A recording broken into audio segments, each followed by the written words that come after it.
রাজধানীর মতিঝিলের শাপলা চত্বরে হেফাজতে ইসলামের সমাবেশে হতাহতের ঘটনায় গণহত্যার অভিযোগ এনেছে প্রসিকিউশন।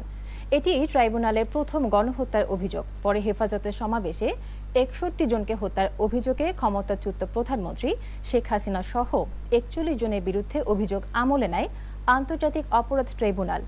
একই সাথে পলাতক ৩১ আসামির বিরুদ্ধে গ্রেফতারি পরোয়ানা জারি করেছেন বিচারপতি নজরুল ইসলাম চৌধুরীর নেতৃত্বাধীন ট্রাইব্যুনাল ২।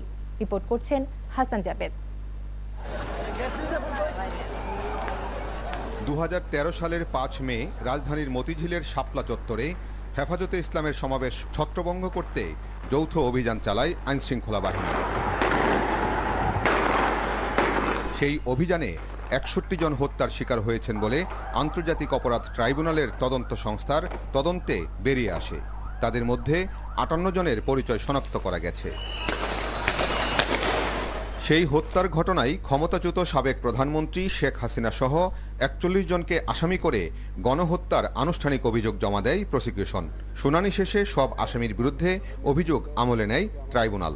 আমরা political persecution, attack against civilian population এবং জেনোসাইড, এই সবগুলো অভিযোগ আমরা নিয়ে আসছি।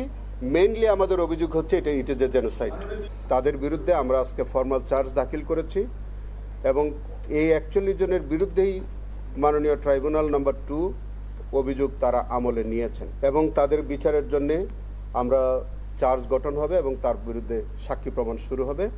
মামলায় সাবেক মন্ত্রী ডাক্তার দীপু মনি, সাবেক স্বরাষ্ট্র প্রতিমন্ত্রী শামসুল হক টুকু, মেজর জেনারেল অবসরপ্রাপ্ত জিয়াউল আহসান, সাবেক আইজিপি একেএম শহীদুল হক, সাবেক ডিআইজি মোল্লা নজরুল ইসলাম, ৭১-এর ঘাতক দালাল নির্মূল কমিটির উপদেষ্টা মণ্ডলীর সভাপতি শাহরিয়ার কবির, সাবেক ডিআইজি আব্দুল জলিল মণ্ডল, সাংবাদিক ফারজানা রূপা ও মোজাম্মেল বাবুকেও আসামি করা হয়েছে। তারা গ্রেফতার হয়ে কারাগারে আছেন।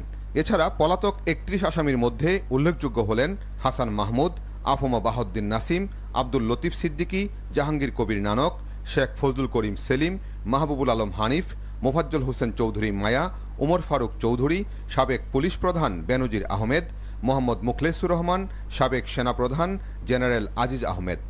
আমরা ইচ্ছা হলে আরও হয়তো অনেককে আনা যেত, কিন্তু আমরা যে ৪১ জনকে এনেছি তাদের কোনোভাবে তাদেরকে আর আসামি করা ছাড়া আমাদের হাতে আর কোনো উপায় ছিল না। আমরা দেখেছি যে তাদের সম্পৃক্ততা এমনভাবে যে তাদের কাউকেই এখান থেকে আর স্পেয়ার করার কোনো সুযোগ নেই। চিফ প্রসিকিউটর জানান, তাদের হাতে যে সমস্ত তথ্যপত্র রয়েছে তাতে সব আসামির বিরুদ্ধে